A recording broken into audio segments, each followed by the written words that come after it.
Me chamaram de louca, de suja e até de perdida. Tudo porque engravidei do rapaz do gás que fazia entregas pela cidade. Hoje, aos 66 anos, eu sorrio quando escuto os cochichos. Lá vai a que engravidou do entregador de botijão. Se eles soubessem o que aconteceu naquela noite de tempestade, calariam a boca. Meu nome é Cecília, e a verdade que ninguém teve coragem de ouvir começa aqui. Meu primeiro marido, Arnaldo, era santo no bairro da Vila Resende, e diabo dentro de casa. Flores no domingo, bofetada na segunda. Foram 5 anos de silêncio, maquiagem por cima das marcas e um medo que não me deixava dormir. Até aquela noite de maio, quando ele chegou bêbado e a mão que prometeu proteção virou punho. Eu corri, descalça, encharcada, sem destino. Só a certeza de que se ficasse não veria o amanhecer. Na praça central de Piracicaba, sentei num banco e chorei até perder o fôlego. Quando ouvi passos, pensei que era meu fim, mas não era o Arnaldo. Era Jonas, o rapaz do gás, carregando uma lona para proteger os botijões da chuva. Ele a colocou sobre mim e perguntou com a voz mais mansa que já ouvi: "A senhora tá bem?" Foi a primeira vez, em muitos anos, que alguém me olhou sem julgamento. E foi assim, com uma mão estendida no meio da tempestade, que começou a história que mudaria a minha vida, e a de muita gente que jurou que eu estava perdida. Antes de mergulharmos nas águas turvas do rio Piracicaba naquela noite de tempestade, um pequeno convite. Histórias como a de Cecília merecem ser contadas e ouvidas, pois nos lembram que a coragem pode nascer no meio do caos e o amor nos lugares mais inesperados. Se você acredita no poder das segundas chances e nas narrativas que nos transformam, considere inscrever-se no canal. Assim, você não perde nenhum capítulo das vidas que, como a de Cecília, provam que nunca é tarde para recomeçar. Agora, voltemos àquele galpão abandonado, onde o cheiro de ferrugem e terra molhada se misturava ao medo. O telhado de zinco do velho galpão de açúcar, às margens do rio Piracicaba, gemia sob o peso da tempestade. A chuva caía em cortinas densas, castigando a estrutura esquecida e transformando o chão de terra batida numa lama escorregadia. Dentro, a única luz vinha dos relâmpagos que rasgavam o céu, iluminando por frações de segundo 3 figuras paralisadas num triângulo de tensão. De um lado, Arnaldo. Seu rosto, normalmente composto e sereno, o mesmo que cumprimentava os fiéis na saída da missa de domingo, estava desfigurado por uma fúria que Cecília conhecia bem demais. A chuva colava os fios de cabelo grisalhos em sua testa, e seus olhos, pequenos e escuros, fixavam-se nela com uma intensidade predatória. Na sua mão direita, o aço de uma faca de cozinha brilhava a cada clarão, uma extensão metálica e fria da sua vontade. "Você não vai a lugar nenhum, Cecília." A voz dele era um silvo baixo, quase inaudível contra o rugido do temporal, mas cortante como a lâmina que empunhava. "O seu lugar é comigo, em casa." Do outro lado, Cecília. Aos 66 anos, seu corpo tremia, não apenas pelo frio do vestido de algodão encharcado, mas por um medo que era antigo, um veneno que corria em suas veias há 5 longos anos. Seus pés descalços afundavam na lama, e seus cabelos, antes presos num coque arrumado, agora pendiam em mechas molhadas, emoldurando um rosto pálido onde a determinação lutava para não ser engolida pelo pânico. E entre os dois, como um pilar inesperado, estava Jonas. Com seus 38 anos, ele era a imagem da calma em meio ao caos. Seu corpo era forte, moldado pelo trabalho de carregar botijões de gás dia após dia, mas sua postura não era de agressão, e sim de proteção. Ele estava postado ligeiramente à frente de Cecília, um escudo humano. Sua jaqueta jeans, a mesma que ele havia oferecido a ela horas antes na ponte, estava escura de chuva, e seu olhar, firme e direto, não se desviava de Arnaldo. "Ela já fez a escolha dela, seu Arnaldo", disse Jonas, a voz grave e serena, um contraponto à histeria contida do outro homem. "O senhor precisa aceitar." Um trovão ribombou, sacudindo as paredes frágeis do galpão. Arnaldo deu um passo à frente, a faca tremeluzindo. "Escolha? Que escolha ela tem? Ela é minha mulher", ele rosnou. A palavra minha, carregada de uma possessividade doentia. "E você não é nada. Um entregador de gás. Um Zé Ninguém que pensa que pode se meter onde não é chamado." Jonas não recuou. Seus ombros largos pareciam absorver a ameaça. Eu sou o homem que a encontrou tremendo na beira do rio, enquanto o senhor estava no conforto da sua casa. Sou o homem que a ouviu. Isso me faz ser alguém. Naquele instante, o tempo pareceu congelar. Cecília olhou para as costas de Jonas, para a solidez daquele homem que mal conhecia, mas que, em poucas horas, lhe demonstrara mais humanidade do que seu marido em 5 anos. Uma força que ela não sabia possuir começou a subir por suas pernas, firmando-a no chão lamacento. Foi então que o telhado, vencido pela força da água, cedeu. Um pedaço de zinco e madeira podre desabou com um estrondo ensurdecedor a poucos metros deles, abrindo um buraco para o céu enfurecido. A chuva agora caía diretamente sobre eles, torrencial, como se o mundo estivesse sendo lavado. O susto fez Arnaldo recuar um passo, quebrando o feitiço do confronto. Naquele momento de hesitação, Cecília encontrou sua voz.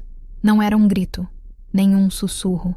Era uma declaração, límpida e inabalável, que se ergueu acima do som da tempestade. Eu não vou voltar, Arnaldo, disse ela, e ao ouvir as próprias palavras, sentiu o peso de 5 anos de silêncio começar a se dissipar. Acabou. Arnaldo olhou para ela, incrédulo, como se a própria estrutura do galpão falasse. A mulher encolhida, a sombra que andava pela casa na ponta dos pés, não estava mais ali. Em seu lugar, havia uma estranha, uma mulher com os olhos brilhando sob a luz dos relâmpagos, uma mulher que acabara de escolher a si mesma. E ele, pela primeira vez, não soube o que fazer.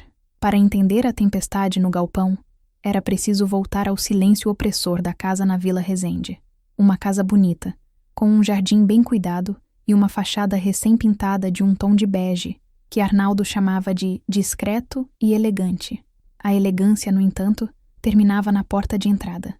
Cecília conhecera Arnaldo numa quermesse, viúva há alguns anos, sentindo o peso da solidão. Ele era charmoso, um gerente de banco respeitado, com um discurso polido e um sorriso que parecia sincero. Prometeu-lhe segurança, companhia, uma vida tranquila, e por um breve período foi o que ele ofereceu. Mas aos poucos, a casa que deveria ser um lar se transformou numa gaiola dourada. A rotina de Cecília era milimetricamente controlada por ele. O café da manhã tinha que estar na mesa às 7 em ponto, com o pão na chapa com a quantidade exata de manteiga e o café sem açúcar. Qualquer desvio, um pão um pouco mais tostado, um café ralo demais, era motivo para um sermão que podia durar horas. Não eram gritos, não no começo. Era pior. Era um gotejar constante de críticas, disfarçadas de conselhos para o seu bem. Cecília, querida, esta toalha de mesa não combina com os pratos. Você precisa ter mais senso estético, dizia ele com a voz mansa, enquanto trocava a toalha que ela acabara de colocar. Por que você está usando esse vestido hoje? A cor não valoriza você. Use aquele azul que eu gosto, ele comentava. E ela, para evitar o azedume que se seguiria, voltava ao quarto e se trocava. O controle se estendia para além das paredes de casa. As ligações das amigas tornaram-se raras. Arnaldo sempre atendia o telefone primeiro, informando com uma polidez gélida que Cecília está ocupada agora, ela retorna depois. Ela nunca retornava. As visitas à sua tia Lourdes na Vila Independência eram cronometradas. 1 hora é o suficiente, não acha? Mais que isso, é abuso da hospitalidade alheia. O dinheiro era outra arma. Apesar de ser um bancário bem-sucedido, ele lhe dava uma mesada ínfima para as despesas da casa, exigindo notas fiscais de cada pão, de cada quilo de tomate. Cecília, que antes administrava a própria vida, agora precisava justificar a compra de um simples novelo de lã para seu tricô. Tricô? Ele dissera uma vez com desdém. Uma perda de tempo e dinheiro. Por que não lê um livro?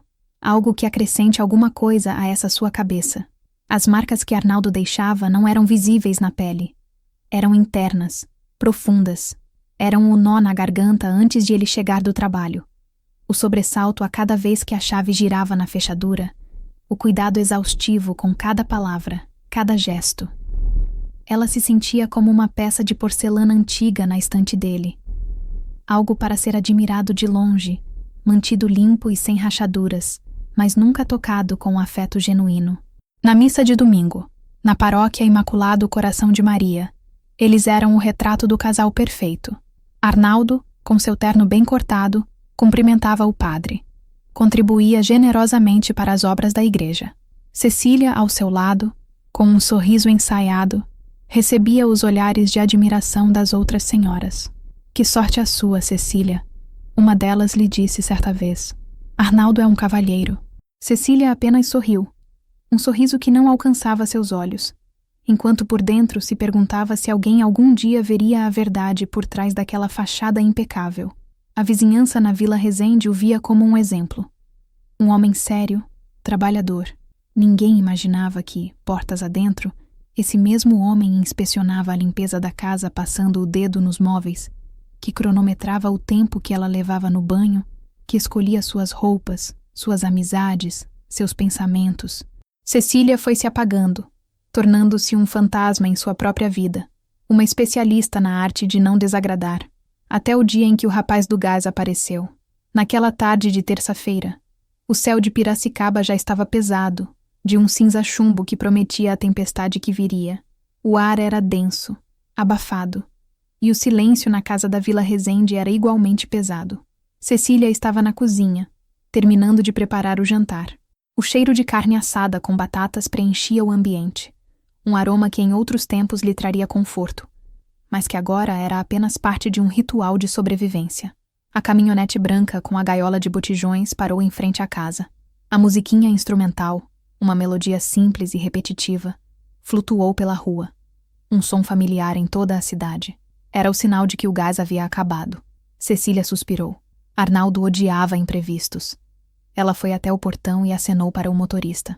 Jonas desceu do veículo, um sorriso fácil no rosto.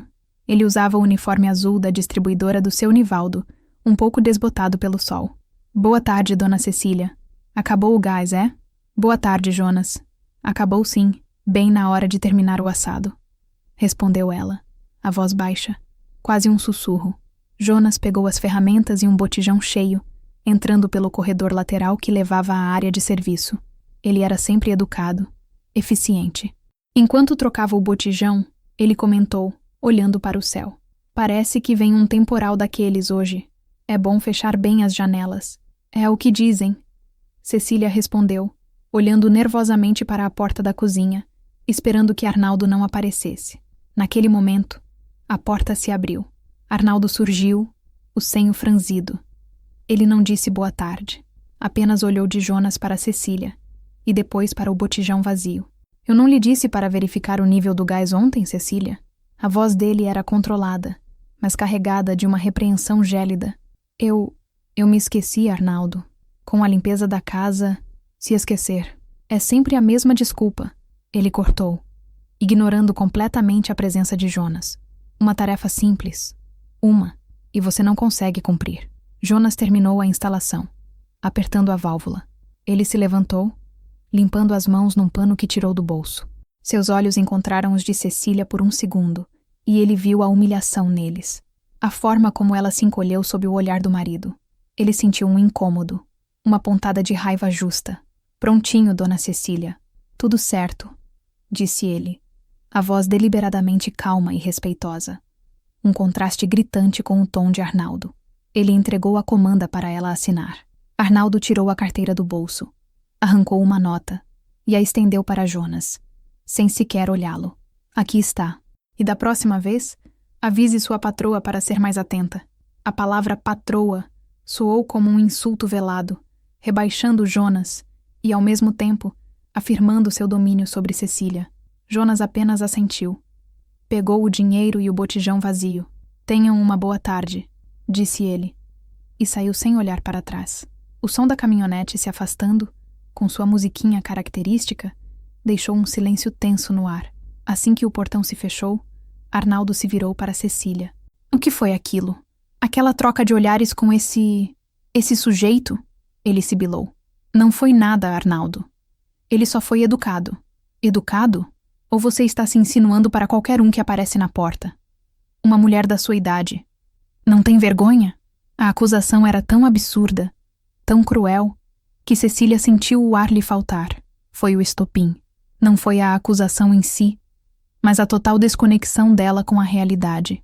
Foi a percepção de que, na mente dele, ela não era uma pessoa, mas um objeto defeituoso que ele precisava constantemente polir e consertar.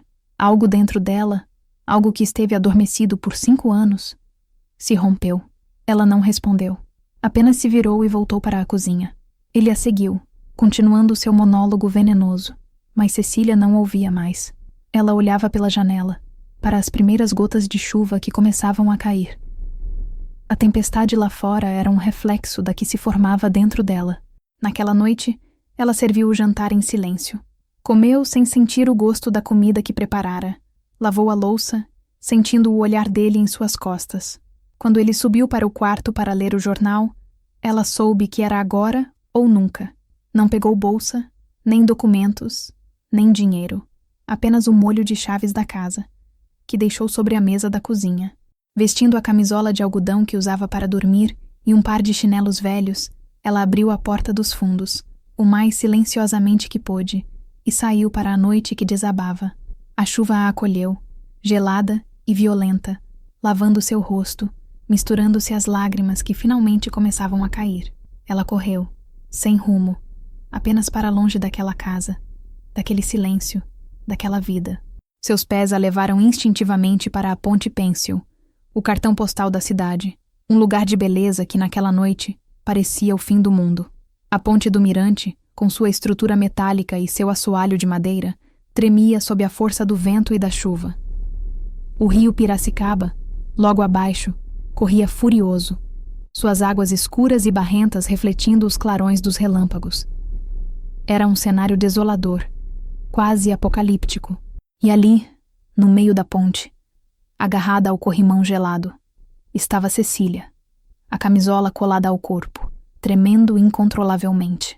Cada rajada de vento parecia querer arrancá-la dali. A chuva a cegava, e o barulho da água e do temporal abafava seus soluços. Ela não pensava em se jogar. O medo da morte ainda era maior que o desespero da vida, mas ela não sabia para onde ir, o que fazer. Estava paralisada, uma figura frágil e solitária no meio da fúria da natureza. O frio entrava em seus ossos, um frio que vinha tanto da noite quanto do vazio que sentia por dentro. Foi quando um som familiar cortou o ruído da tempestade. Uma melodia eletrônica, simples e um pouco desafinada, se aproximava. A música do gás. Uma caminhonete branca e azul diminuiu a velocidade ao se aproximar da cabeceira da ponte. O motorista provavelmente viu a figura solitária e hesitou, talvez pensando se deveria parar, se era seguro. A caminhonete parou. A porta do motorista se abriu, e Jonas desceu. Ele ficou por um instante na chuva, os faróis do veículo iluminando a cena. Ele a reconheceu. Era a senhora da Vila Resende, a mulher de olhar triste que o marido humilhara naquela mesma tarde. Ele caminhou até ela, devagar, para não assustá-la. Ele havia terminado sua última entrega e estava voltando para casa, na outra margem do rio. Tinha escolhido o caminho pela ponte por ser mais rápido. Dona Cecília? Ele chamou, a voz alta para superar o barulho. Cecília se virou, os olhos arregalados de susto. Ao reconhecer o rosto de Jonas, uma nova onda de vergonha a invadiu. Ser vista assim, naquele estado, pelo rapaz que testemunhara sua humilhação. O que a senhora está fazendo aqui com essa chuva? Ele perguntou, aproximando-se mais. Ele podia ver o quanto ela tremia. Ela não conseguiu responder. As palavras não saíam.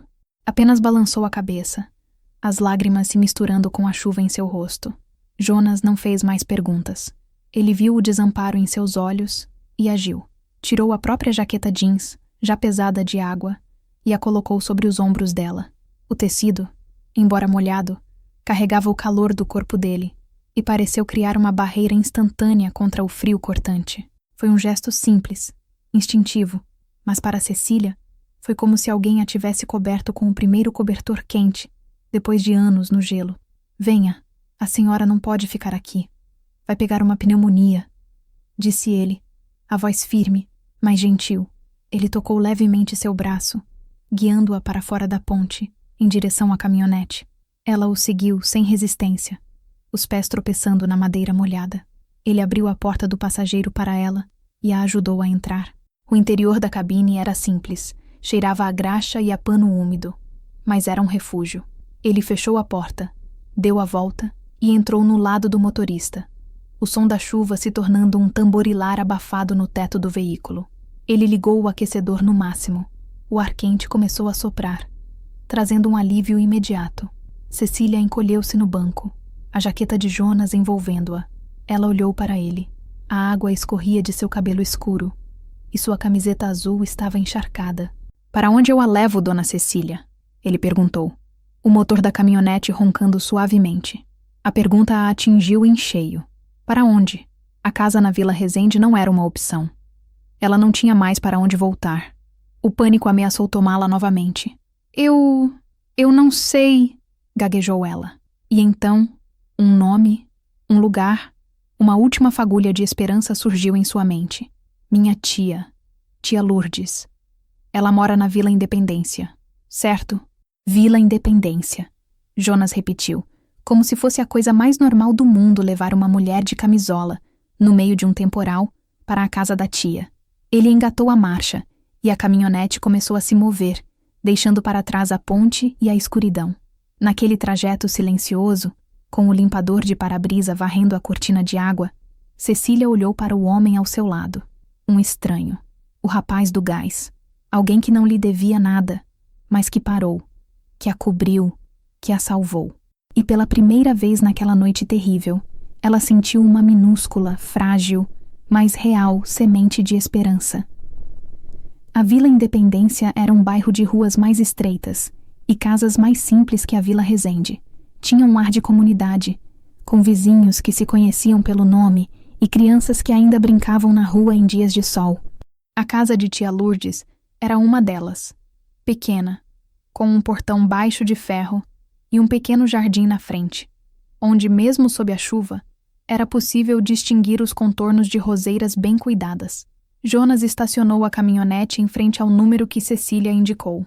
A chuva havia diminuído para uma garoa fina, mas o frio persistia. Ele desligou o motor e o silêncio preencheu a cabine, quebrado apenas pelo tic-tac do motor esfriando. "É aqui?" ele perguntou suavemente. Cecília assentiu, incapaz de falar. A realidade de sua situação a esmagava. Chegar à porta da tia, uma senhora de mais de 80 anos, naquele estado, no meio da noite, era um fardo que ela não queria impor. Jonas pareceu entender sua hesitação. "Quer que eu vá com a senhora até a porta?" Ela apenas olhou para ele, os olhos cheios de uma gratidão que as palavras não poderiam expressar.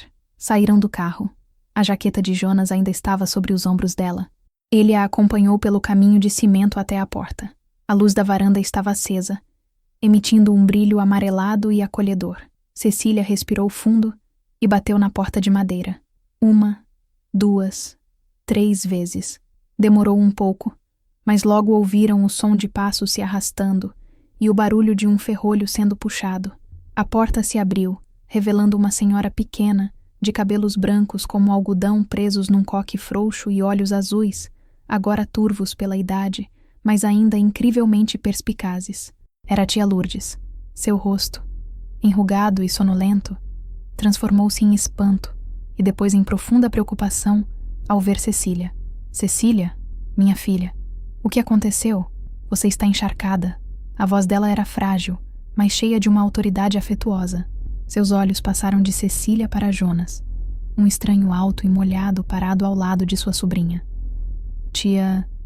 Foi tudo o que Cecília conseguiu dizer antes de desabar em soluços, agarrando-se à tia como uma criança perdida. Lourdes a abraçou com força, lançando um olhar inquisitivo para Jonas por cima do ombro de Cecília. "Eu a encontrei na ponte, senhora", explicou Jonas, a voz baixa e respeitosa. "Estava chovendo muito forte. Ela me pediu para trazê-la aqui." Lourdes apertou ainda mais o abraço em Cecília e depois assentiu para Jonas, um entendimento silencioso passando por seus olhos experientes. Ela já desconfiava que as coisas não iam bem na casa da sobrinha. As visitas raras, o olhar sempre assustado de Cecília, os telefonemas interrompidos. "Você fez muito bem, meu filho. Entre. Vocês dois vão pegar um resfriado." "Não precisa, senhora. Eu só queria ter certeza de que ela ficaria bem. Eu já vou indo", disse Jonas. Lourdes o avaliou por um momento. Ela viu a honestidade em seu rosto, a genuína preocupação. "Qual o seu nome, rapaz?" "Jonas." "Pois bem, Jonas. Deus lhe pague pelo que fez esta noite. Você tem um bom coração. Jonas apenas deu um pequeno sorriso e acenou com a cabeça. Ele olhou para Cecília, que agora estava sob a proteção da tia. A senhora vai ficar bem? Ele perguntou diretamente a ela. Cecília levantou o rosto do ombro da tia e o olhou. Vou. Obrigada, Jonas. Por tudo. Ele assentiu novamente. Depois se virou e caminhou de volta para a caminhonete. O som de seus passos na calçada molhada ecoando na noite silenciosa. Cecília e Lourdes o observaram partir, a caminhonete branca e azul desaparecendo na esquina. Lourdes fechou a porta e trancou o ferrolho. A casa era simples, mas impecavelmente limpa. Cheirava a lavanda e a bolo de fubá. Havia um sofá coberto por uma manta de crochê, porta-retratos com fotos amareladas na estante e um relógio de parede que fazia um tic-tac reconfortante. Era um santuário. Venha, minha querida, disse Lourdes, guiando Cecília para o banheiro. Tire essa roupa molhada. Vou lhe arrumar uma camisola seca e um chá bem quente. Você não precisa falar nada agora. Apenas descanse. Você está segura aqui.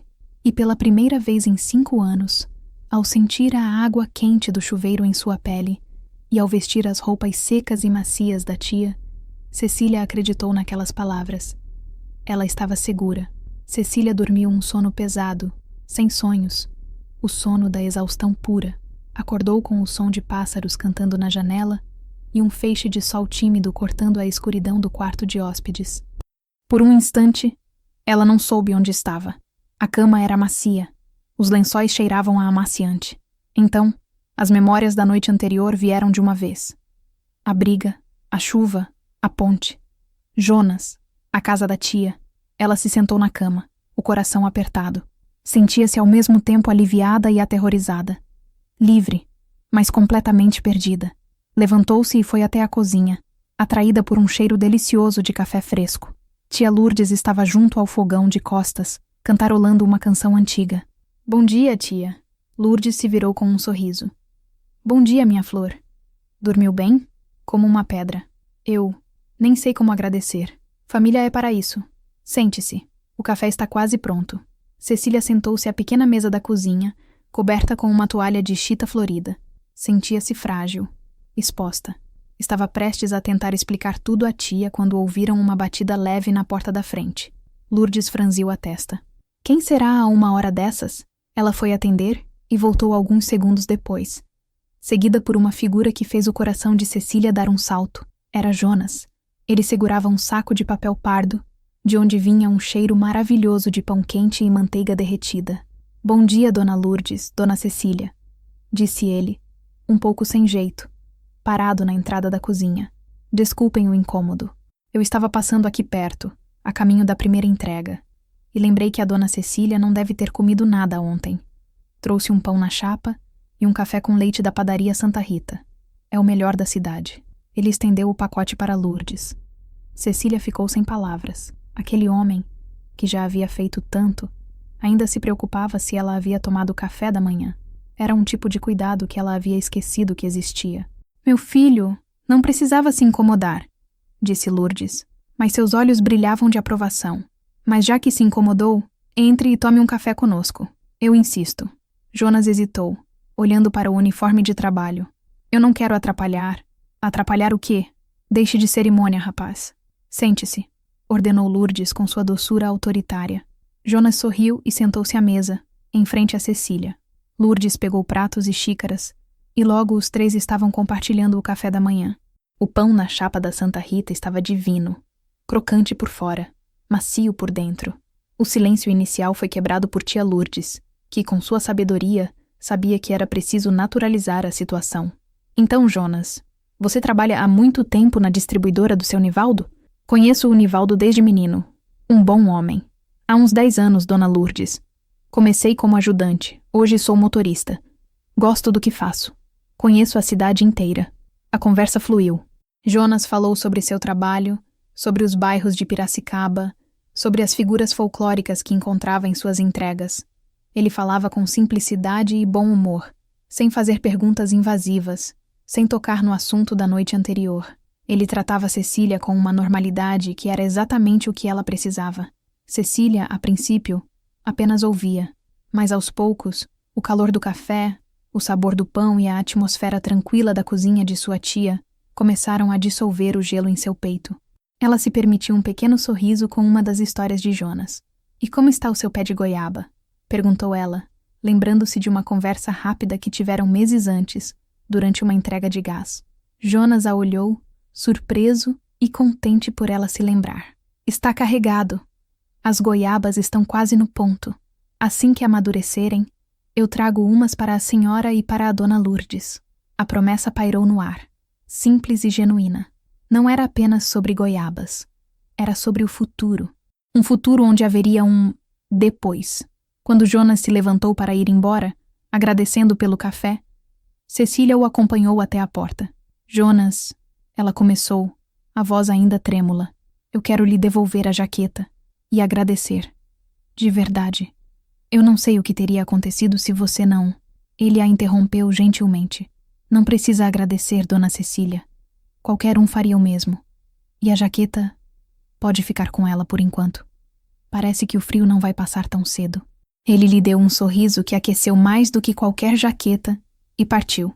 Cecília ficou na porta, observando a caminhonete se afastar, o som da musiquinha diminuindo até desaparecer. Ela voltou para dentro, sentindo-se um pouco mais forte. A gentileza de Jonas era como um bálsamo. Ele não a via como uma vítima, uma coitada. Ele a via como uma pessoa. E naquela manhã, na cozinha de sua tia, com o gosto de pão na chapa na boca, Cecília começou a se ver como uma pessoa novamente também. Os dias que se seguiram na casa de tia Lourdes foram como um lento despertar. Cecília se movia pela casa pequena, ajudando nas tarefas domésticas, cuidando do jardim, sentindo o sol em seu rosto pela manhã, sem o medo de estar fazendo algo errado. Aos poucos, a tensão crônica em seus ombros começou a se dissipar. Ela voltou a tricotar, as agulhas criando um ritmo calmante que ajudava a organizar seus pensamentos. Tia Lourdes era um porto seguro. Ela não pressionava Cecília a falar sobre Arnaldo. Apenas oferecia sua presença constante, seu chá de cidreira no fim da tarde e sua sabedoria em pequenas doses. "O tempo, minha filha", dizia ela. "O tempo é um bom costureiro. Ele remenda quase tudo." Jonas cumpriu sua promessa. Numa tarde, apareceu com uma sacola cheia de goiabas vermelhas, perfumadas. Não ficou muito tempo, disse que estava no meio do expediente. Mas sua visita deixou um rastro de alegria na casa. Ele começou a passar por ali com mais frequência. Às vezes, era só para dar um oi rápido. Outras, trazia um pão doce da padaria. Eram visitas breves, respeitosas, que se tornaram pequenos pontos de luz na rotina de Cecília. No entanto, a tranquilidade do refúgio na Vila Independência não era imune ao mundo exterior. A vizinhança, com seus olhos atentos e suas línguas afiadas, começou a notar. Primeiro, notaram a presença de Cecília, a sobrinha da dona Lourdes, que nunca passava mais de 1 hora ali e que agora parecia ter se mudado. Depois, notaram as visitas da caminhonete do gás. Os cochichos começaram na fila da padaria, no portão, por cima dos muros. "Você viu? A sobrinha da Lourdes, aquela que é casada com o bancário, está morando com a tia", dizia uma vizinha para outra. "E o rapaz do gás não sai de lá. Todo dia ele para a caminhonete na frente. Coisa estranha. Dizem que ela largou o marido. Um homem tão fino, tão educado." Cecília sentia os olhares quando saía para varrer a calçada. Eram olhares que a mediam, a julgavam, a dissecavam. Ela, que havia passado 5 anos vivendo numa prisão invisível, agora se via numa jaula de opiniões alheias. A vergonha, sua velha conhecida, tentava se instalar novamente em seu coração. Ela pensou em se esconder, em não sair mais de casa. Numa tarde, enquanto regava as roseiras, ouviu 2 vizinhas conversando do outro lado da rua. Aí eu fico pensando, o que será que aconteceu? O marido dela é um homem tão importante. E ela, nessa idade, se metendo com o rapaz do gás? Fica feio, não fica? As palavras a atingiram como pedras. Nessa idade. Se metendo. A forma como a história era distorcida. Como ela era pintada como a vilã, a mulher leviana. Ela largou o regador, as mãos tremendo, e entrou em casa, o rosto pálido. Lourdes a encontrou sentada na poltrona da sala, os olhos fixos no nada. O que foi, Cecília? Eles estão falando, tia. Estão todos falando. Lourdes suspirou, sentando-se ao lado dela e pegando sua mão. A pele da tia era fina e enrugada, mas seu toque era firme. E desde quando a gente vive do que os outros falam? Deixe que falem. Cachorro que late não morde. O que importa é o que está aqui dentro, disse ela, tocando o peito de Cecília. Você sabe a sua verdade. Eu sei a sua verdade. E aquele rapaz, o Jonas, ele parece um homem bom, que te respeita. Isso é o que conta. O resto é só barulho de gente que não tem o que fazer. As palavras de Lourdes foram como um bálsamo, mas a ferida ainda doía. Cecília sabia que a tia tinha razão, mas era difícil ignorar o peso do julgamento. Naquela noite, ela se olhou no espelho, viu as rugas ao redor dos olhos, os fios de cabelo branco. Viu uma mulher de 66 anos, uma avó, embora não tivesse netos, e se perguntou se ainda tinha o direito de sonhar com algo diferente, com respeito, com carinho. Se ainda tinha o direito de ser feliz. A resposta parecia estar sempre fora de seu alcance, abafada pelos sussurros que vinham da rua. Jonas também percebeu os olhares. Ele via as cortinas se moverem quando parava a caminhonete. Sentia os olhos dos vizinhos em suas costas quando levava as goiabas para Dona Lourdes. Ele não se importava com o que pensavam dele, mas se preocupava com Cecília. Via a sombra que o falatório lançava sobre o rosto dela, o jeito como ela se encolhia quando achava que estava sendo observada. Ele queria criar um espaço para eles, um lugar onde pudessem conversar sem se sentir expostos, um lugar que fosse deles.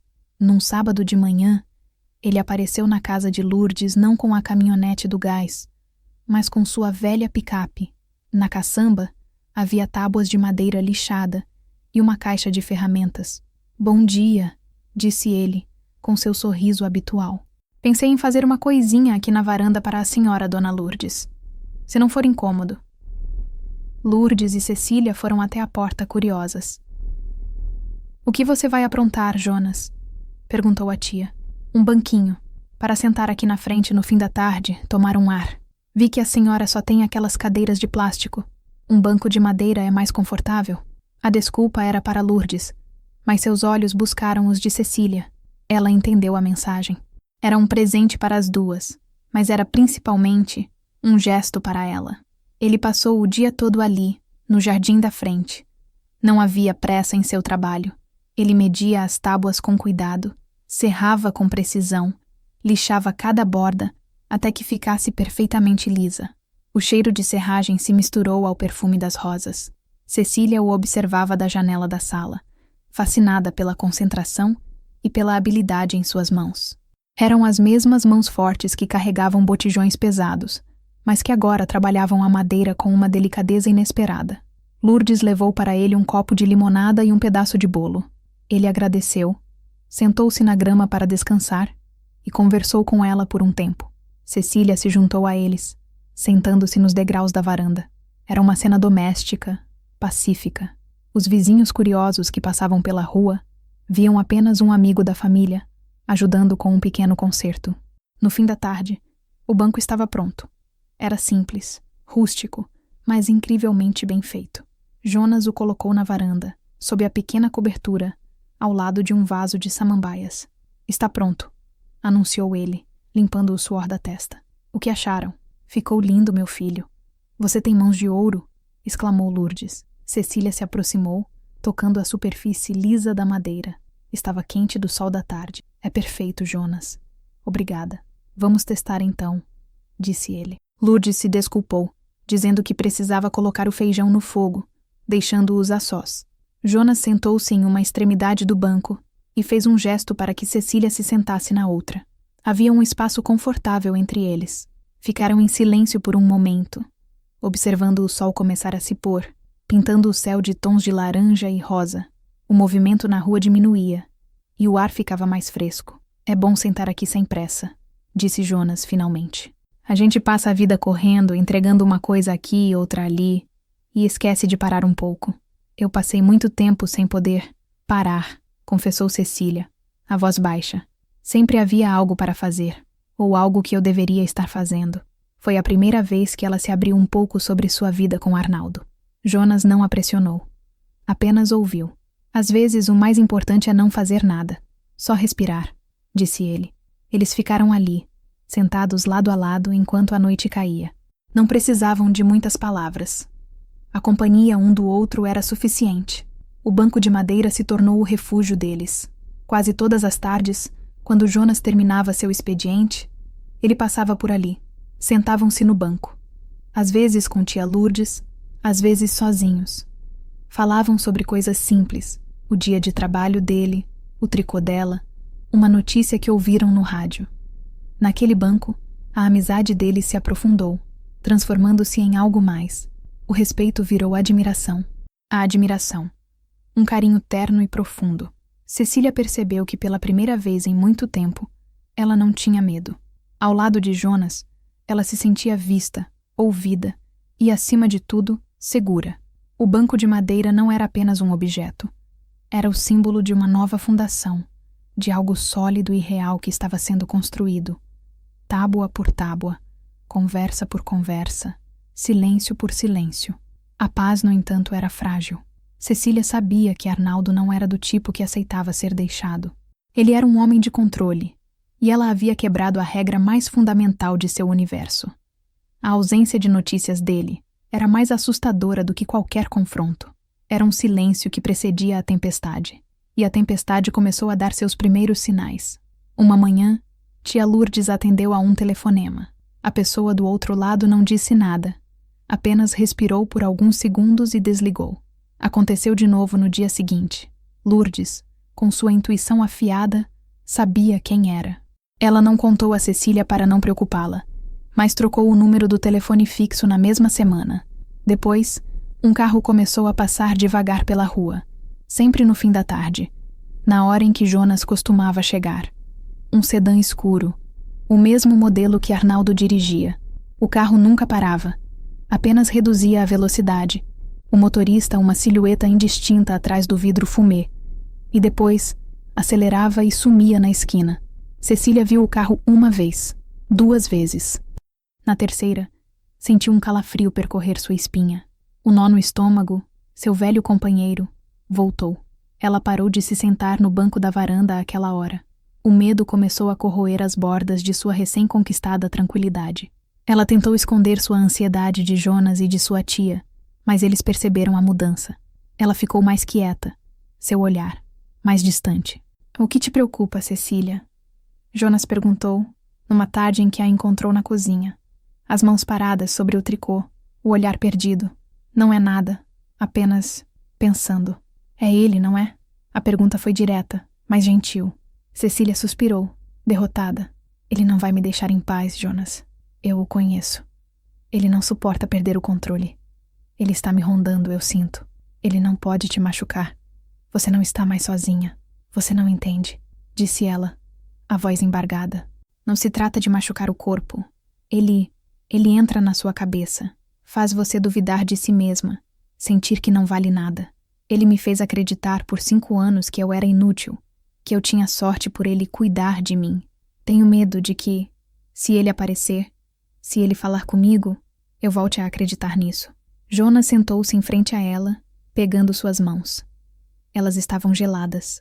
"Olhe para mim, Cecília", ele disse, e esperou até que os olhos dela encontrassem os dele. "Você é a mulher mais forte que eu conheço. Você sobreviveu. Você fugiu. Você está aqui, recomeçando. O que ele diz não tem mais poder sobre você. São só palavras vazias, ecos de um passado que não existe mais. Suas palavras eram um bálsamo. Mas o medo era uma raiz profunda e teimosa." O clímax veio numa sexta-feira. Cecília estava sozinha em casa. Tia Lourdes tinha ido a uma consulta médica, levada por uma vizinha. O telefone tocou. Era o novo número, que pouquíssimas pessoas tinham. Ela atendeu, hesitante. "Alô? Cecília." A voz. Mansa, controlada. A mesma voz que a aterrorizou por anos. Um gelo se espalhou por seu corpo. "O que você quer, Arnaldo?" "Quero conversar. Apenas conversar. Cansei dessa palhaçada. Você fez sua cena, agora está na hora de voltar para casa. Nossas vidas estão uma bagunça. Não existe mais nossas vidas. Eu não vou voltar." Houve uma pausa. Ela podia imaginá-lo, o rosto se contraindo de raiva, embora a voz permanecesse calma. Nós precisamos resolver isso. Pessoalmente. Encontre-me hoje à noite, naquele galpão abandonado perto da ponte, onde costumávamos passear no início. Venha sozinha. Se você não vier, eu vou até aí. E não acho que sua tia velhinha vai gostar de uma visita minha. A ameaça velada contra Lourdes foi a cartada final. Ele sabia exatamente onde atingir. Não envolva minha tia nisso. Então venha. Às 8. E venha sozinha, Cecília. Não seja tola de levar aquele seu... amiguinho. Ele desligou. Cecília ficou parada, o telefone na mão. O pânico a dominava. Mas em meio ao pânico, uma centelha de raiva se acendeu. Raiva por ele ousar ameaçar sua tia. Raiva por ele achar que ainda podia controlá-la. Ela não iria sozinha. Mas ela iria. Precisava encerrar aquele capítulo de uma vez por todas. Quando Jonas chegou mais tarde, ela contou tudo. O rosto dele se fechou, a preocupação vincando sua testa. Você não vai, ele disse categórico. Eu preciso ir, Jonas. Se eu não for, ele virá aqui. Mas eu não vou sozinha. Você viria comigo? Ele a olhou nos olhos. Viu o medo, mas também a nova e frágil determinação. Eu não vou deixar você ir sozinha a lugar nenhum, respondeu ele. Eu estarei ao seu lado. Naquela noite, a tempestade que se formava no céu era um espelho perfeito da tormenta que os esperava no galpão à beira do rio. A caminhada até o galpão foi silenciosa e tensa. Jonas segurava um grande guarda-chuva que mal os protegia da chuva que começava a cair, cada vez mais forte. O caminho de terra estava escorregadio, e o som do rio, mais alto e ameaçador do que o normal. Cecília sentia cada passo pesar uma tonelada.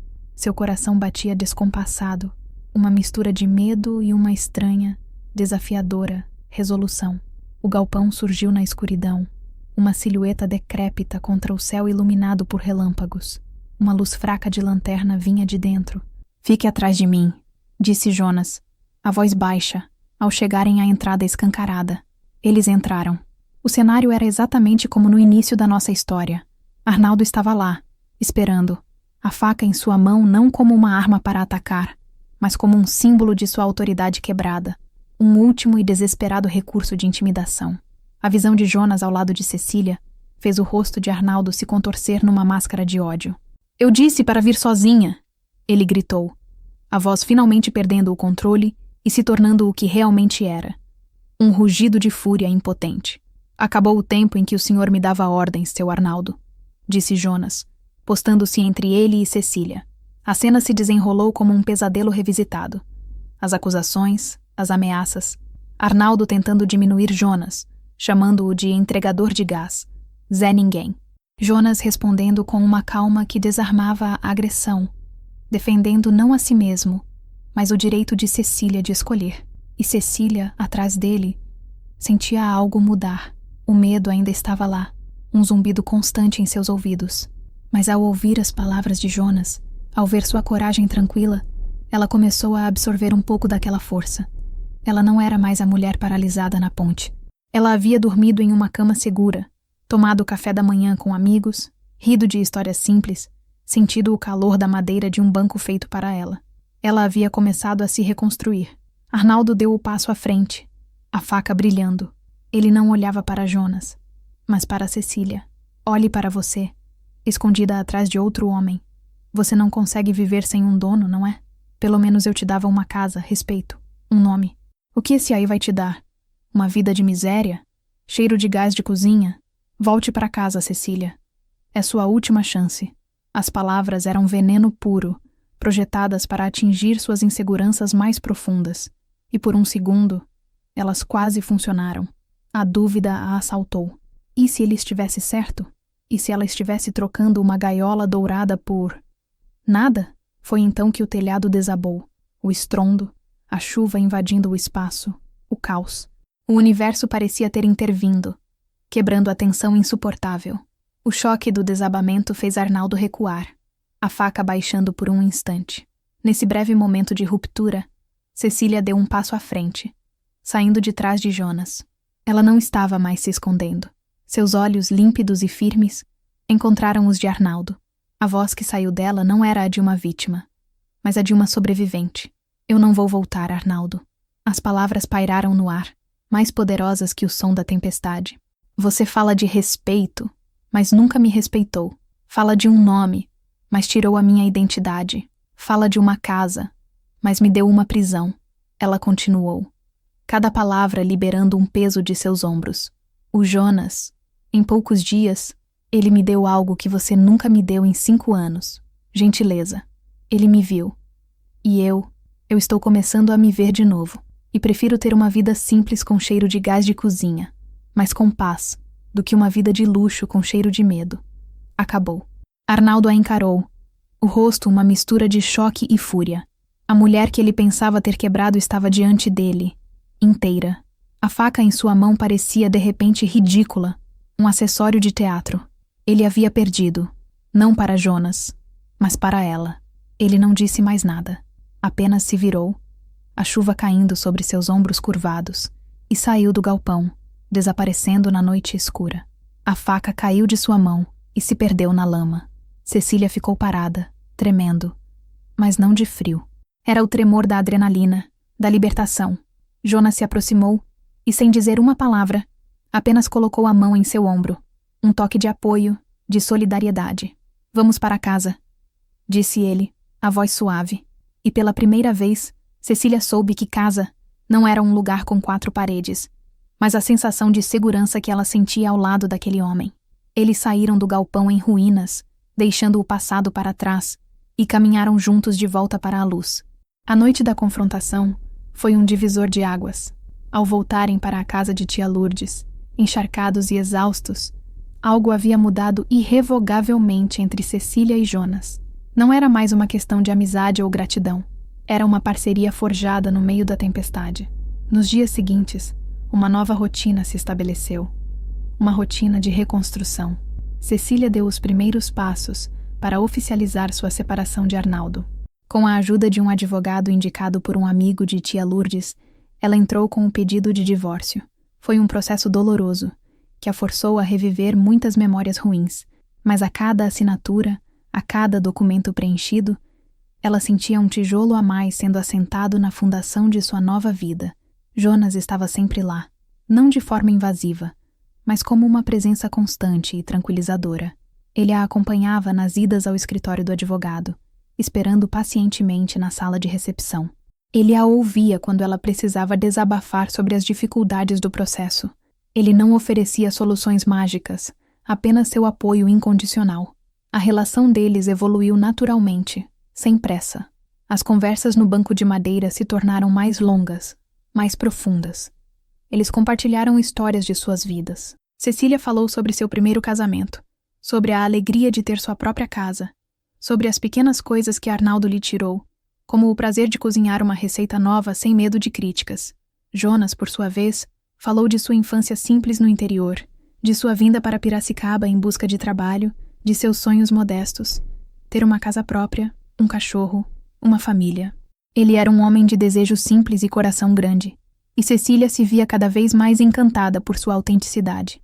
O primeiro beijo aconteceu ali mesmo, no banco de madeira, numa noite de céu estrelado. Foi um beijo suave, tímido, cheio de um carinho represado e de uma promessa silenciosa. Para Cecília, foi como sentir o sol na pele depois de um inverno interminável. Para Jonas, foi a confirmação de um sentimento que crescia em seu peito desde a noite em que a encontrou na ponte. Eles sabiam que não seria fácil. A diferença de idade, a fofoca da vizinhança, a bagagem emocional que Cecília carregava. Mas, pela primeira vez, Cecília sentia que tinha a força para enfrentar qualquer obstáculo. O amor de Jonas não a diminuía. Pelo contrário, a fortalecia, a encorajava a ser quem ela era. Começaram a fazer planos. Planos pequenos, realistas. Cecília, com sua habilidade para a costura, começou a fazer pequenos reparos para as amigas de tia Lourdes. Suas mãos, que antes tremiam, agora eram firmes e precisas na máquina de costura. Cada bainha feita, cada zíper trocado, era uma pequena vitória, uma afirmação de sua independência. Jonas, vendo seu talento, a incentivou. Você devia fazer mais do que concertos, Cecília. Você cria coisas lindas. Por que não faz umas peças para vender? Ela hesitou. a velha insegurança batendo à porta. Quem vai querer comprar algo feito por mim? Eu vou, disse ele com um sorriso. E tenho certeza de que não serei o único. Ele a levou a uma loja de tecidos no centro da cidade e a ajudou a escolher estampas coloridas, linhas, botões. Para Cecília, entrar naquela loja, com suas cores e texturas, foi como entrar num mundo de possibilidades.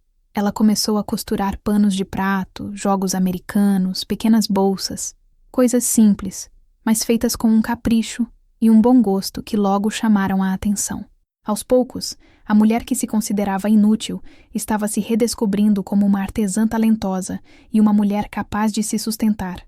A fundação de sua nova vida não era feita de concreto e tijolos, mas de respeito, amor, trabalho e da redescoberta de si mesma. E Jonas estava ali, não como um salvador, mas como um parceiro, ajudando a assentar cada peça no lugar. Os meses se passaram. A primavera chegou, enchendo de flores o pequeno jardim de tia Lourdes. A vida de Cecília havia encontrado um novo ritmo, uma melodia suave e constante. Seu divórcio foi finalizado, e embora Arnaldo tenha tornado o processo o mais desagradável possível, o fim foi uma libertação. Ela agora era, oficialmente, uma mulher livre. Seus pequenos trabalhos de costura estavam se tornando um negócio. A fama de seu capricho se espalhou pela vizinhança, e as encomendas começaram a aumentar. Ela comprou uma máquina de costura nova, industrial, com o dinheiro que juntara. Era um símbolo barulhento e poderoso de sua independência. O relacionamento com Jonas se aprofundou. Eles eram um casal, de uma forma tranquila e discreta. Compartilhavam jantares na casa de tia Lourdes, passeavam de mãos dadas pela orla do rio nos domingos à tarde, sentavam-se no banco de madeira e sonhavam com o futuro. Um futuro que incluía uma casinha só para eles. Mas a vida, com suas reviravoltas inesperadas, reservava-lhes uma surpresa que nem eles, nem a cidade inteira de Piracicaba, poderiam prever. Tudo começou com um cansaço incomum. Cecília atribuía à idade, ao excesso de trabalho. Depois vieram as tonturas pela manhã. Tia Lourdes, com sua sabedoria ancestral, foi a primeira a suspeitar. Minha filha, quando foi a última vez que você sabe, teve seu ciclo? Cecília parou, a pergunta a pegando de surpresa. Ela tentou se lembrar. Com toda a turbulência de sua vida, não havia prestado atenção. Mas ao fazer as contas, percebeu que havia um atraso considerável. Mas isso é impossível, tia. Na minha idade, para Deus nada é impossível, respondeu Lourdes, com um brilho misterioso no olhar. A ideia era tão absurda que Cecília tentou afastá-la.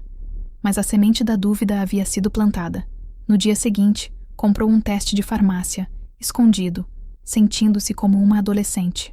Trancada no banheiro, com as mãos tremendo, ela seguiu as instruções. Os minutos de espera foram os mais longos de sua vida. E então, o resultado. 2 risquinhos cor-de-rosa, nítidos, inequívocos. Ela se sentou na tampa do vaso sanitário, o teste na mão, o coração batendo na garganta. Não era alegria, nem medo, nem choque. Era uma mistura avassaladora de tudo isso. Grávida, aos 66 anos. Era uma piada, um milagre, uma loucura. Ela não sabia como contar a Jonas. Como ele, um homem de 38 anos, reagiria à notícia de que seria pai de um filho com uma mulher que tinha idade para ser sua mãe. A insegurança a consumiu. E se ele a abandonasse? E se ele achasse que era um fardo grande demais? Naquela noite, eles estavam sentados no banco de madeira. Ela estava quieta, distante. O que foi, Cecília? Aconteceu alguma coisa? Ele perguntou, a preocupação em sua voz. Ela respirou fundo, reuniu toda a coragem que tinha e disse, a voz pouco mais que um sussurro: Jonas, eu preciso te contar uma coisa, e eu não sei como você vai reagir. Eu estou grávida. Ela não olhou para ele. Manteve os olhos fixos em suas mãos que torciam um lenço no colo, esperando o golpe, a rejeição, o silêncio atordoado. O silêncio veio, mas durou apenas alguns segundos. E então, ela ouviu um som que não esperava. Uma risada. Uma risada baixa, incrédula, que se transformou numa gargalhada genuína, cheia de pura alegria. Ela finalmente levantou os olhos. O rosto de Jonas estava iluminado. Havia lágrimas em seus olhos, mas eram lágrimas de felicidade. Grávida? Ele repetiu, como se estivesse saboreando a palavra. Nós vamos ter um bebê? Cecília, isso é a melhor notícia da minha vida. Ele a abraçou, levantando-a do banco num abraço de urso, girando com ela na varanda. Um filho! Eu vou ser pai! Ele dizia, rindo e chorando ao mesmo tempo. A reação dele foi tão pura, tão cheia de amor, que todas as inseguranças de Cecília se dissolveram. Ela riu com ele, as lágrimas escorrendo por seu rosto também. Naquele momento, sob a luz amarela da varanda, eles não eram um casal com uma diferença de idade chocante. Eram apenas duas pessoas que se amavam, celebrando um milagre. Mas a bolha de felicidade deles estava prestes a estourar. A notícia, inevitavelmente, vazou. A visita de Cecília a um ginecologista, a barriga que com o tempo começaria a aparecer, e a fofoca, que antes era um sussurro, se tornou um incêndio que varreu a cidade. A viúva do bancário, grávida do rapaz do gás. A frase estava na boca de todos, dita com uma mistura de escárnio, incredulidade e fascínio mórbido. Cecília, que mal havia se acostumado a ser a mulher que largou o marido, agora ganhava um novo e escandaloso título. O que ninguém imaginava, no entanto, era que essa notícia, que parecia ser a sentença final de sua reputação, seria, na verdade, o início de sua mais profunda e verdadeira felicidade. Se Piracicaba fosse um corpo, a fofoca seria seu sistema circulatório. A notícia da gravidez de Cecília correu mais rápido que o rio Piracicaba em dia de cheia. Foi o assunto principal no mercado municipal, nas barbearias, nos salões de beleza e, especialmente, nas rodas de senhoras na saída da missa. O julgamento veio de todas as direções, disfarçado de diferentes emoções. Havia o escárnio puro e simples. Imagina uma avó tendo filho. Que vergonha, diziam alguns. Havia a falsa preocupação. Coitadinha, nessa idade, é um risco para ela e para a criança. Que irresponsabilidade, comentavam outros balançando a cabeça com uma piedade hipócrita. E havia a incredulidade maliciosa. Será que o filho é mesmo do rapaz do gás? História muito esquisita. Cecília sentiu o peso desses olhares como uma capa de chumbo. Ir à padaria se tornou uma provação. Ela via as pessoas parando de conversar quando ela entrava. Os olhares que a seguiam pelos corredores. Os sussurros que recomeçavam assim que ela virava as costas. A mulher que havia encontrado sua voz no galpão agora sentia vontade de se encolher, de se tornar invisível novamente. As antigas amigas da época de Arnaldo, que já haviam se afastado, agora faziam questão de demonstrar sua desaprovação. Uma delas a encontrou na rua e, com um sorriso venenoso, disse: Cecília, querida, parabéns. Nunca é tarde para começar de novo, não é mesmo?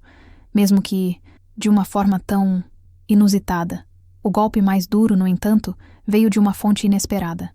Uma parente distante ligou para a tia Lourdes, não para dar os parabéns, mas para expressar sua profunda preocupação com o escândalo que Cecília estava causando ao nome da família. Naquela noite, Cecília desabafou com Jonas, as lágrimas que ela segurou o dia todo finalmente caindo. Eles me olham como se eu fosse uma aberração, Jonas, como se eu tivesse cometido um crime. Eu não sei se consigo aguentar isso. Jonas a abraçou, deixando-a chorar em seu ombro. Quando ela se acalmou, ele segurou seu rosto entre as mãos. Escute bem o que eu vou te dizer. O que essas pessoas pensam não paga as nossas contas, não cozinha o nosso jantar e com certeza não vai ninar o nosso filho. A opinião delas não vale nada. O que vale é o que a gente está construindo. Nós dois, e esse bebê. Nós somos uma família, e o resto é só barulho lá fora. Suas palavras eram o escudo de que ela precisava. Mas além do escudo, surgiram pequenos e inesperados focos de apoio, que brilhavam como vagalumes na escuridão do preconceito. Seu Nivaldo, o dono da distribuidora de gás, foi um deles. Um homem sério, de poucas palavras. Um dia, quando Jonas foi receber seu pagamento, Nivaldo o chamou em seu escritório. Jonas, ouvi dizer que você vai ser pai. É verdade, seu Nivaldo, respondeu Jonas, esperando uma reprimenda.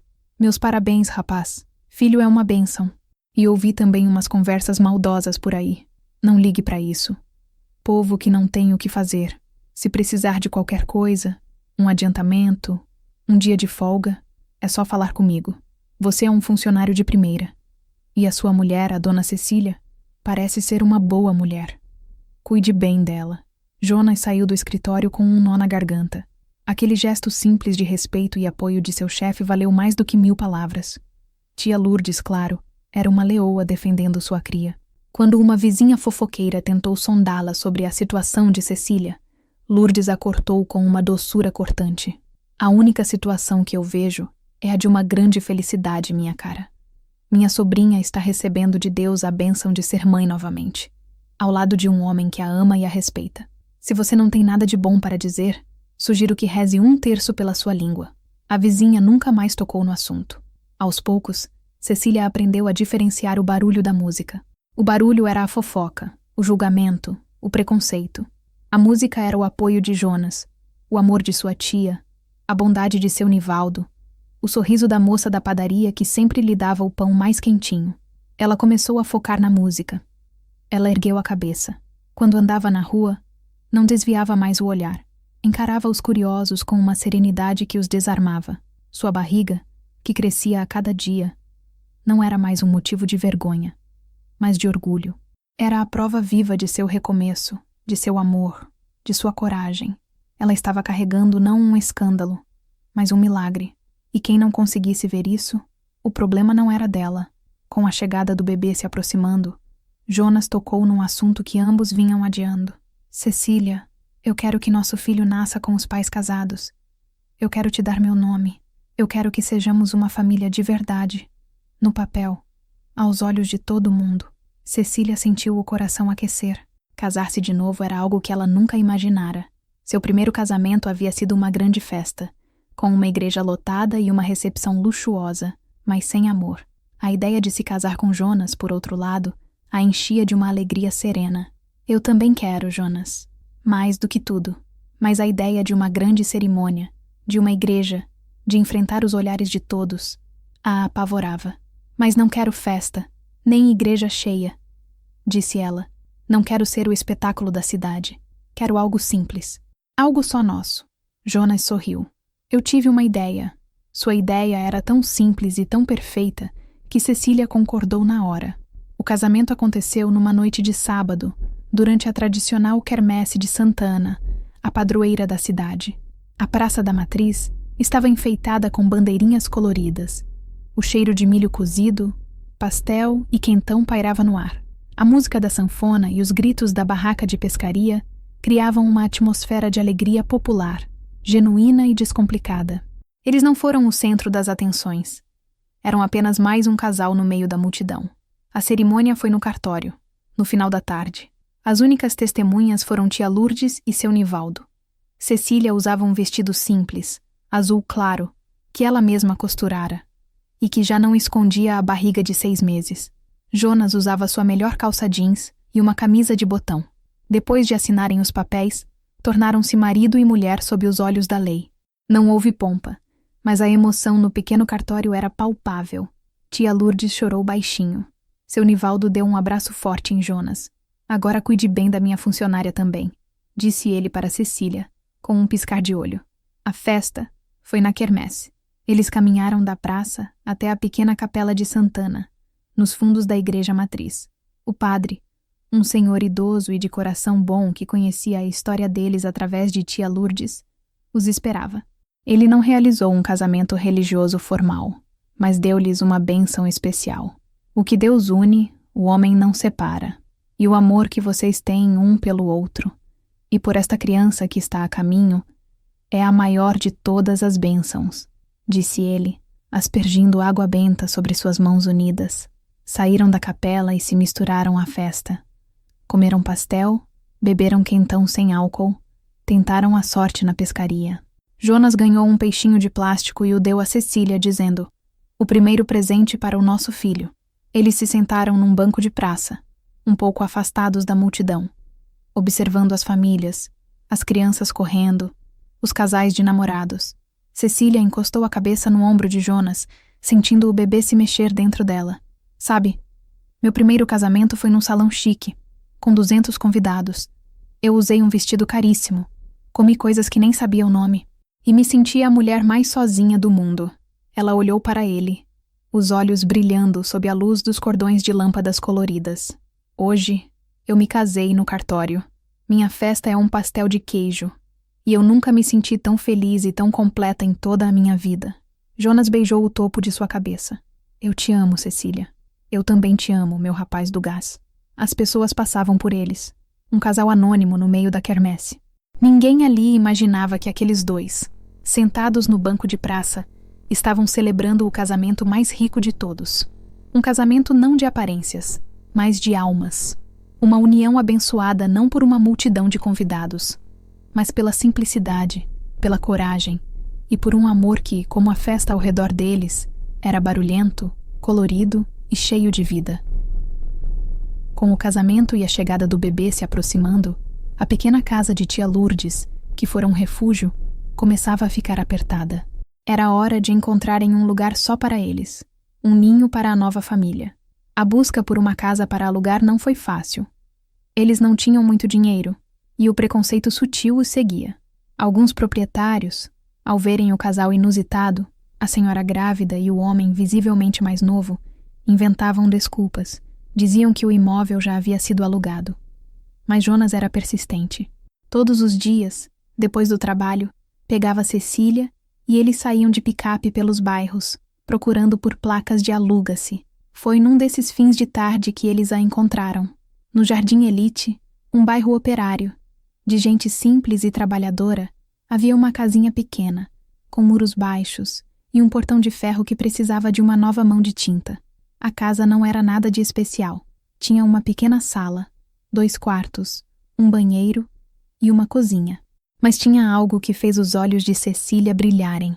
Um quintal. Um quintal de terra batida, com um velho tanque de lavar roupa e bem no meio, um pé de goiaba jovem e viçoso. Olha, Jonas, um pé de goiaba!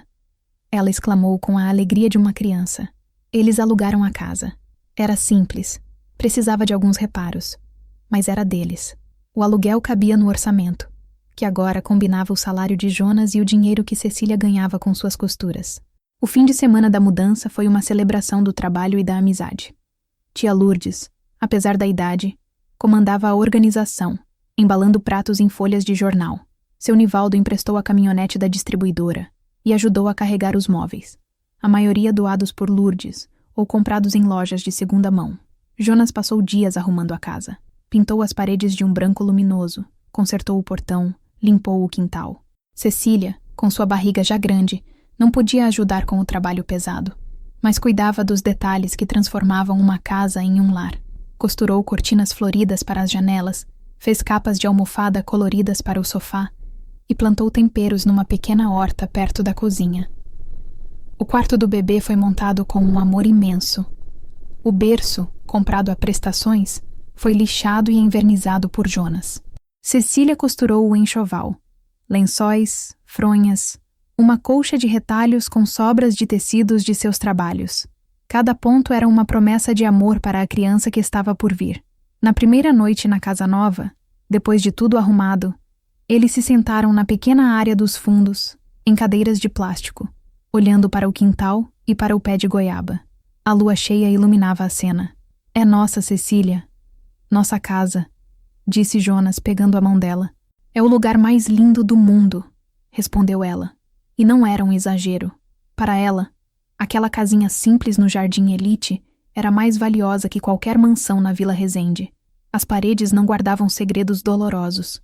O silêncio não era opressor, mas pacífico. O cheiro não era de cera de assoalho, mas de tinta fresca, de terra molhada e da promessa de um futuro. Os vizinhos do Jardim Elite eram diferentes dos da Vila Resende.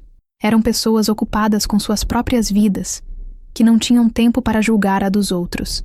Viram o casal se mudar, viram a barriga de Cecília, viram a dedicação de Jonas. E o que eles viram não foi um escândalo, mas uma família.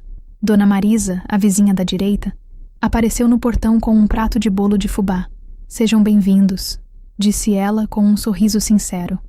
Seu Antônio, o vizinho da esquerda, ofereceu ajuda para consertar uma goteira no telhado.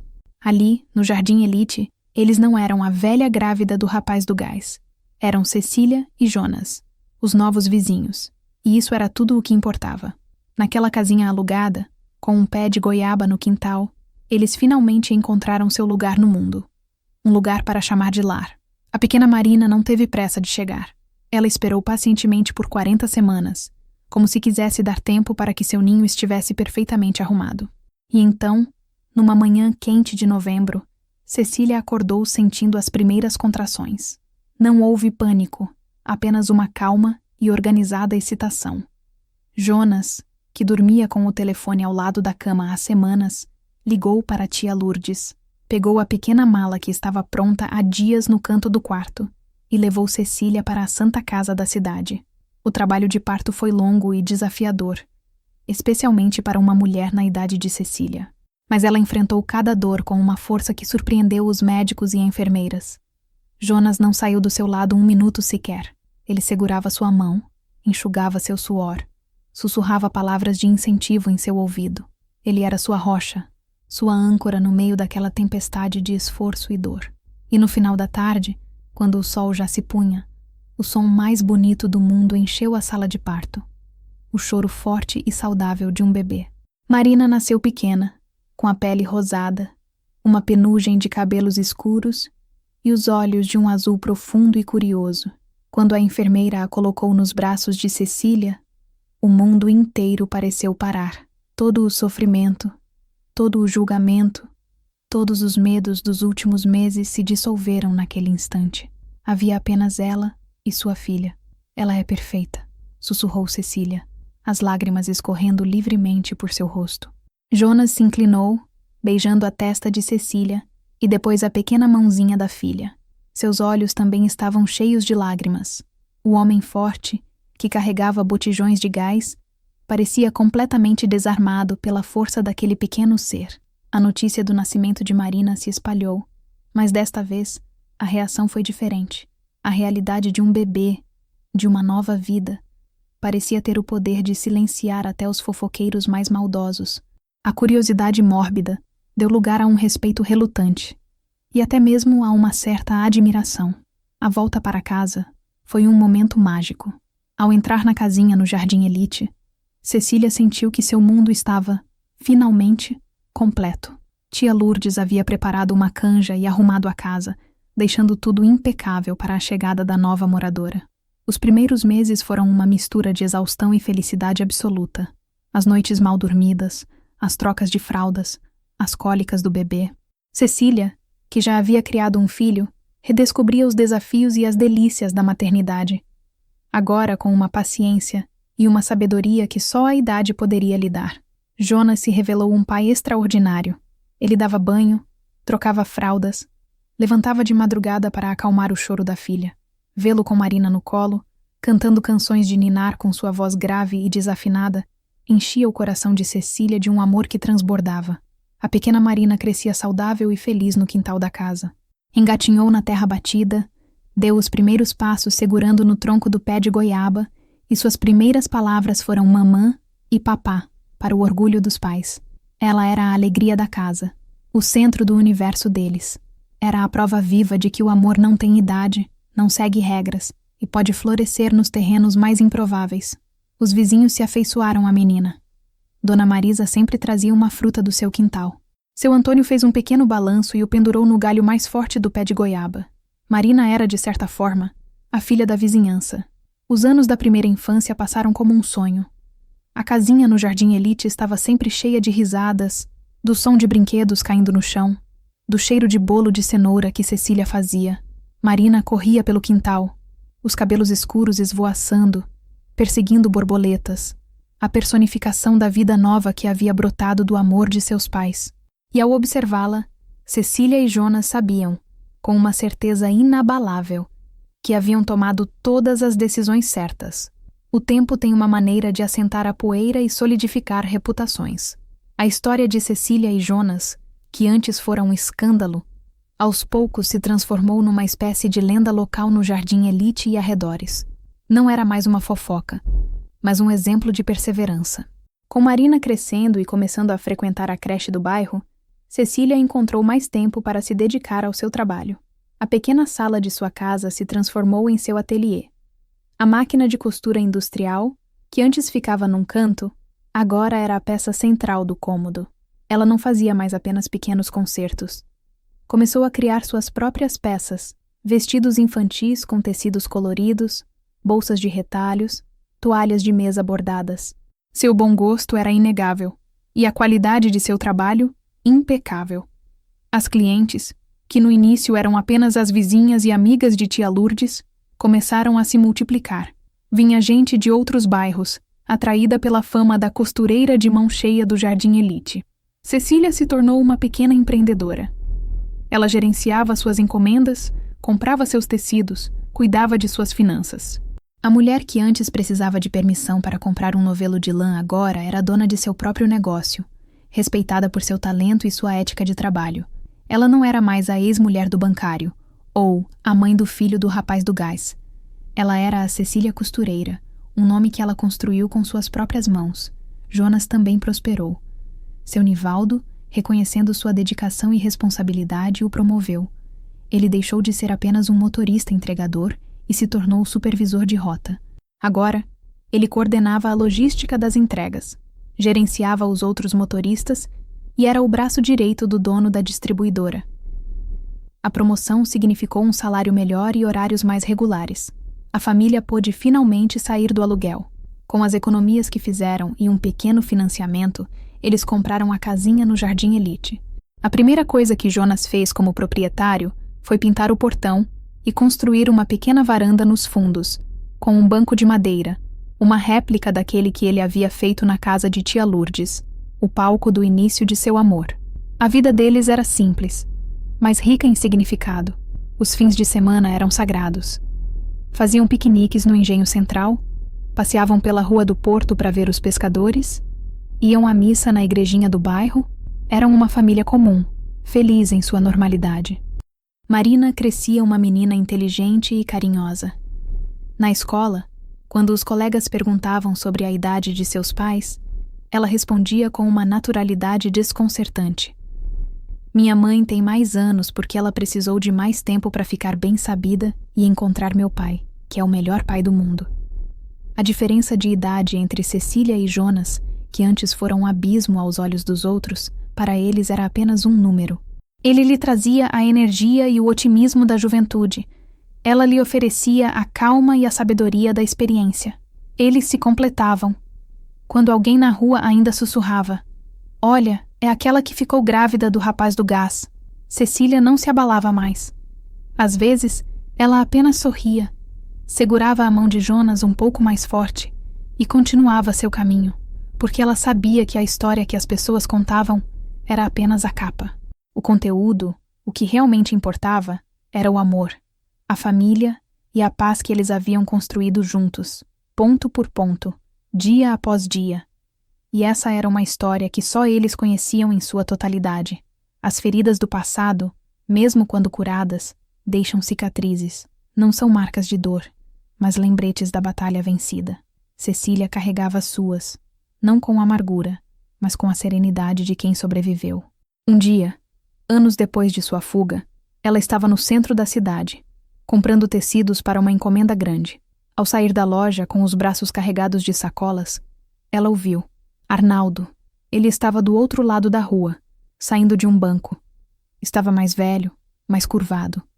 O cabelo, antes grisalho, agora era quase todo branco. A arrogância em sua postura havia sido substituída por uma espécie de cansaço. Ele parecia menor, um homem comum, despojado da aura de poder que antes o envolvia. Por um instante, o coração de Cecília gelou. Um reflexo condicionado, a memória muscular do medo. Ela parou, o ar preso nos pulmões. Mas então, algo notável aconteceu. Ou melhor, algo notável não aconteceu. O pânico não veio. A vontade de fugir, de se esconder, não apareceu. Ela apenas o observou do outro lado da rua, como quem observa um estranho. Ele não a viu.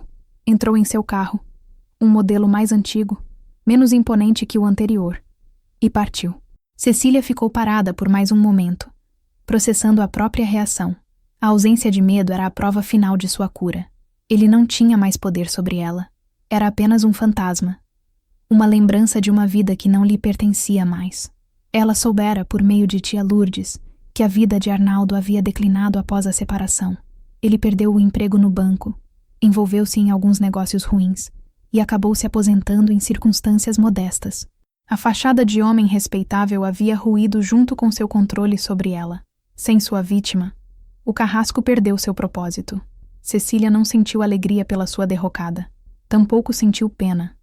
Sentiu apenas nada, uma indiferença pacífica. Ele era um capítulo encerrado, um livro devolvido à estante. Naquela noite, ela contou a Jonas sobre o encontro. Eles estavam sentados no banco de madeira do quintal, enquanto Marina fazia a lição de casa na mesa da cozinha. "E como você se sentiu?" ele perguntou, observando o rosto dela com atenção. "Eu senti que estava livre, de verdade, pela primeira vez. O medo se foi completamente, Jonas. Não sobrou nenhum eco." Ele pegou a mão dela. As mãos dela, antes sempre geladas de ansiedade, agora eram quentes e firmes. "Eu nunca duvidei disso", disse ele. Naquele momento, Cecília entendeu a natureza das cicatrizes. Elas não são pontos fracos. São as partes mais fortes da pele, os lugares onde o tecido se refez, mais denso, mais resistente. Seus 5 anos com Arnaldo haviam sido uma ferida profunda. Mas o amor de Jonas, a chegada de Marina, a redescoberta de si mesma, tudo isso havia sido o bálsamo que permitiu que a ferida se fechasse. A cicatriz permaneceria, um mapa de sua jornada, mas ela não doía mais.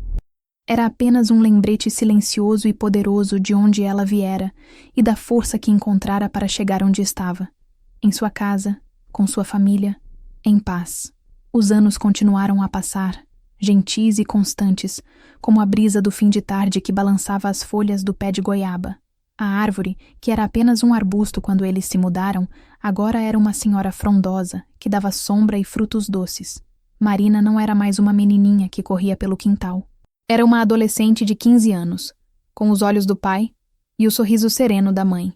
Uma menina estudiosa, cheia de sonhos, que ajudava Cecília no ateliê e tinha longas conversas com Jonas sobre música e futuro.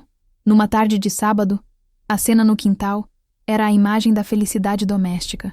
Jonas, agora com os cabelos salpicados de grisalho, consertava o balanço que ele mesmo construíra anos atrás. Marina estava sentada na grama, lendo um livro, as pernas esticadas ao sol. Cecília saiu da cozinha com uma jarra de suco de goiaba, feito com as frutas do quintal.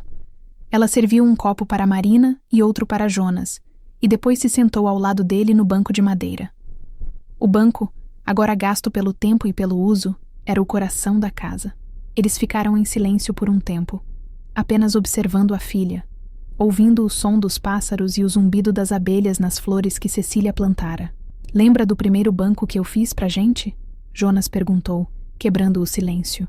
"Como eu poderia esquecer?" respondeu Cecília. "Foi nele que tudo começou de verdade. Foi nele que eu percebi que podia confiar em alguém de novo. Eu estava tão nervoso naquele dia", confessou ele, rindo. "Tinha tanto medo de serrar a madeira torta, de fazer um banco manco. Ele ficou perfeito, assim como este." Eles se olharam. Um olhar que continha anos de história, de cumplicidade, de amor. Um olhar que não precisava de palavras. Marina levantou os olhos do livro, observando os pais.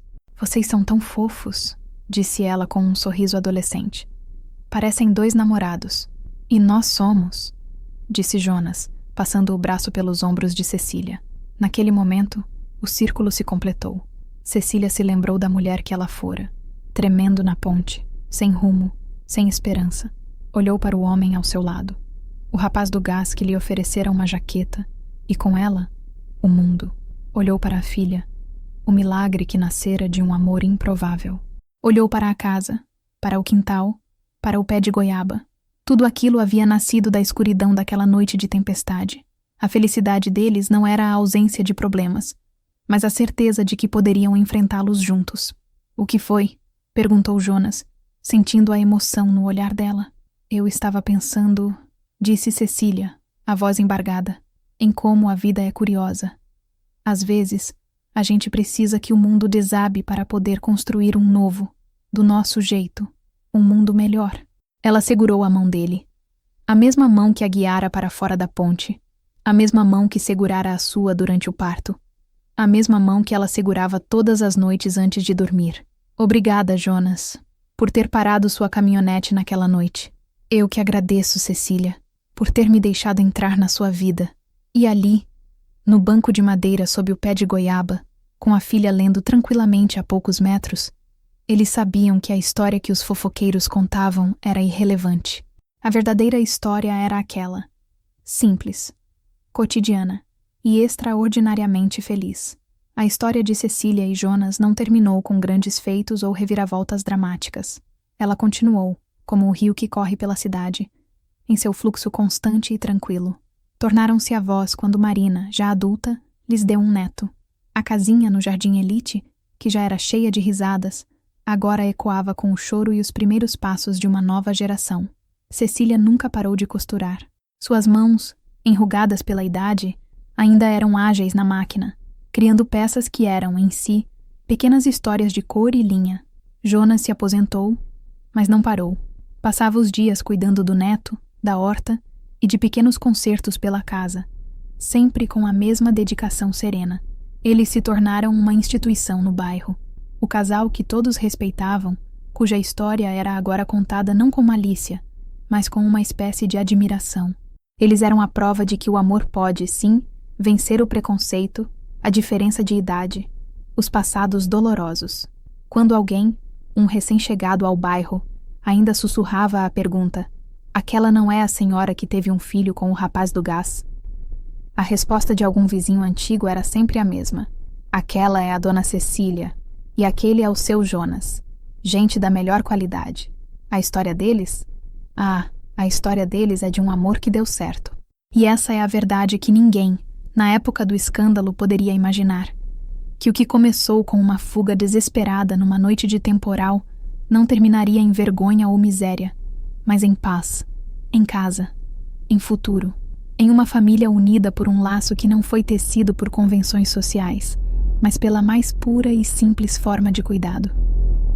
Cecília, sentada em seu banco de madeira, agora velhinha, com Jonas ao seu lado e o neto brincando na grama, costumava pensar nisso. Ela segurava a mão enrugada de seu marido e um sorriso brotava em seus lábios. Ninguém imaginava. Ninguém imaginava que o rapaz do gás, com sua música repetitiva e seu sorriso fácil, não seria apenas seu salvador, mas o arquiteto de sua felicidade, o parceiro de sua reconstrução, o grande amor de sua vida. E essa, ela sabia, era a única parte da história que realmente importava ser contada. A jornada de Cecília e Jonas nos lembra que, muitas vezes, os atos mais simples de bondade, uma jaqueta oferecida na chuva, um pão na chapa pela manhã, podem ser as sementes de transformações extraordinárias. Nos lembra que a verdadeira força não está em nunca cair, mas em ter a coragem de se levantar, não importa a idade ou as circunstâncias. Se esta história de superação, amor e recomeço tocou o seu coração e te fez acreditar, nem que seja um pouquinho mais, na beleza dos encontros inesperados, pedimos que você compartilhe essa emoção. Deixe o seu like para que mais pessoas possam conhecer a força de Cecília. Comente aqui embaixo qual parte da jornada deles mais te marcou. E se ainda não faz parte da nossa comunidade, inscreva-se no canal. Assim, você nos ajuda a continuar contando histórias que, como a do rapaz do gás e da costureira corajosa, provam que o amor é, e sempre será, a melhor história para se contar.